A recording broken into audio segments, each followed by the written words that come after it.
Hi everyone, welcome back to my podcast channel thing. I'm trying to keep as much to a schedule as possible, so I am scheduling these out ahead of time. So if I miss anything, I apologize.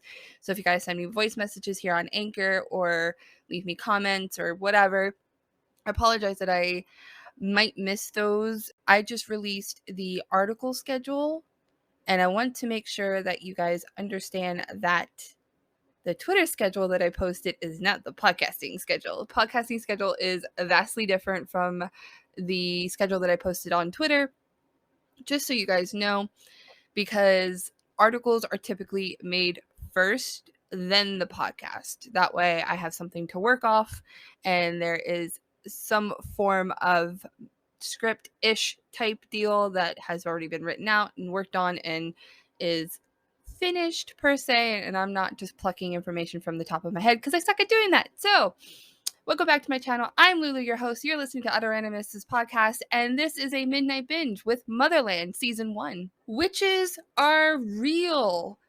At least for the Freeform show of Motherland, Fort Salem, the U.S. has entered a pact with the witches in exchange for military service and for the witches to fight in their wars. Now, we are introduced to 3 women. All of them are turning 18, and they're telling their families goodbye. Some are even fighting with their families, and why?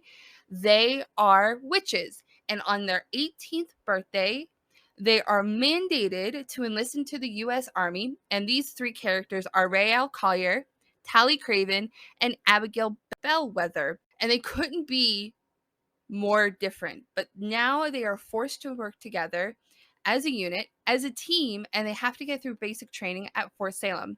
Our first character, Raelle Collier, is played by Taylor Hickson.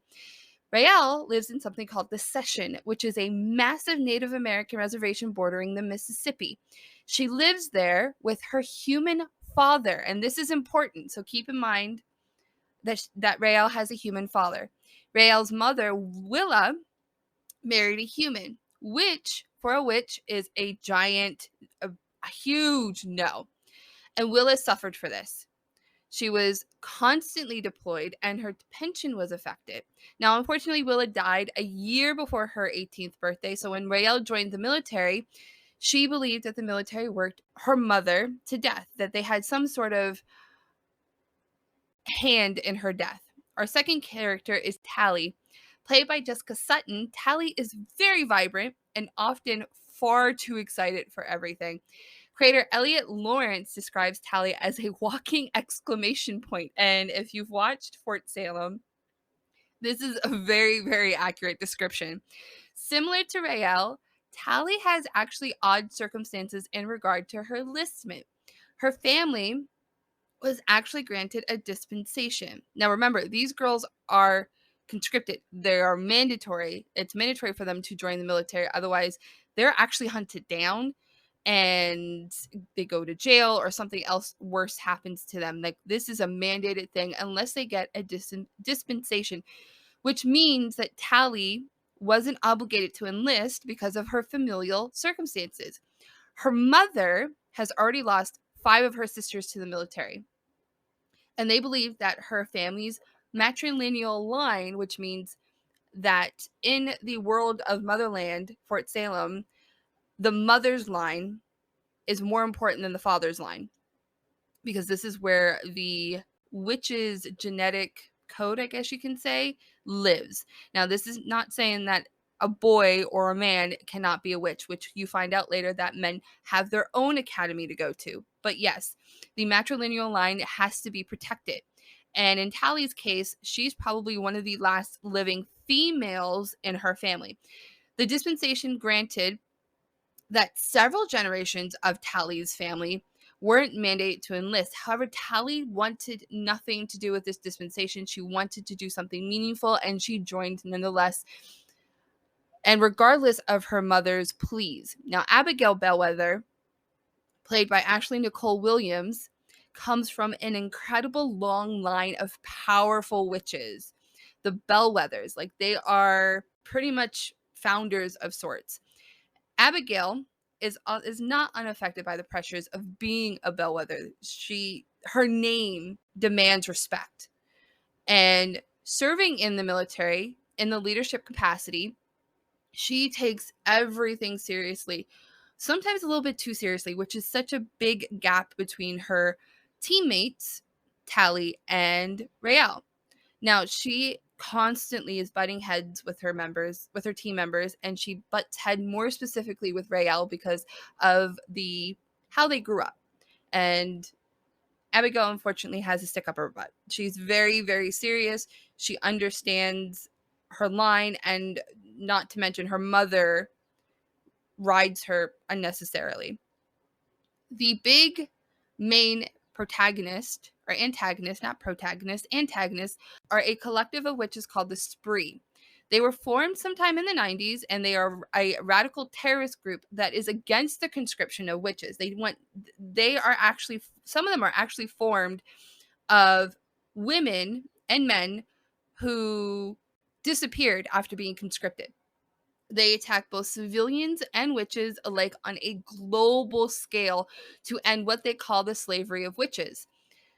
They use containers and inflatable devices to exact terrible attacks against places such as mall, public swimming pools, and in recent years their attacks have escalated in intensity, and they even sent an agent into Fort Salem called Scylla Ramshorn, who is a necro witch. Now, we're going to get into the specific types of witch and something called seeds. Now, spells and magic are created by sounds, which is actually quite unusual. I've never actually seen this implemented before in any kind of fantasy sci-fi type of show which deals with sound as a way to project their powers. This is because witches are genetically born with a secondary set of vocal cords, which is super interesting. And it makes it near impossible for non-witches, because they are not born with this secondary set of vocal cords, to create these sounds. Or so it is thought until the season 1 finale. These sounds are called seeds, and they are a witch's main arsenal in combat. Abigail, Raelle, and Tally are an incredibly powerful unit, and they are the most powerful amongst the cadets and the other conscripted witches, not just because their seeds are exceptional, but because each witch complements each other. Abigail is something called a blaster, or someone that can dispense powerful weather. Raelle is something called a fixer, who is a type of medic. She can heal with her seeds. Tally is something called a knower, or someone whose talent resides in divination. She basically has a third eye. There are also conclave, naval, water, and necro witches, which is what Scylla is. Now, this is all just what the show is basically fundamentally about. Production began all the way back in 2016 under the temporary title Motherland. 2018 saw the show get its pilot ordered, and in 2019, Freeform gave production straight to series for its first season, which consisted of 10 episodes. There was only one minor hiccup in casting when it was announced that Abigail would be recasted to the actor who is now in that position. Now, there has been mixed reviews from Rotten Tomatoes and Metacritic. The show is a bit ambitious, and now we're only talking about season 1, and they were still struggling to find its footing. Season 1 is always rough for any show. I think there is very, very, very few shows that basically come out of the gate running. Now, I know I say that because we're getting a lot of limited series from streaming services such as Disney Plus, and their shows are anywhere between 6 and 9 episodes, and a good percentage of the time they are incredible. I think there's only one that I didn't quite like, but it was just because it was lacking something. Now, I rate it maybe a 3.0 out of 5. I enjoyed it. I really, really did. And I still enjoy it. And I still love the second season as well, which I will also do a podcast for. Now, for the most part, I do agree with some reviewers who believe that the show is slightly overwhelming in certain aspects, and I think it's because the show had high aspirations. The second season aired on Freeform June 22nd, and it wrapped up. You can find Motherland, I believe, on Freeform's website. They're streaming. I believe it's free. I have no idea. I think it's also on Hulu. Don't quote me on that because I've caught up. So I actually have no idea right now. I will maybe get back to you on that maybe in the next episode or something, because the third season and final season comes out next month for June once again. And like I said, it is, I think it was quite heavy in some places. And we follow these three women around and basically fighting for the military. And some of them don't believe for what they fight for. And most of these, they're pretty much girls. They're only 18 years old. And they're fighting the spree who's already killed witches. And a bit of a season 2 spoiler. Actually, it was in season 1. Was it in season 1? I've watched them both pretty much in succession that I've forgotten what season 1 and what season 2.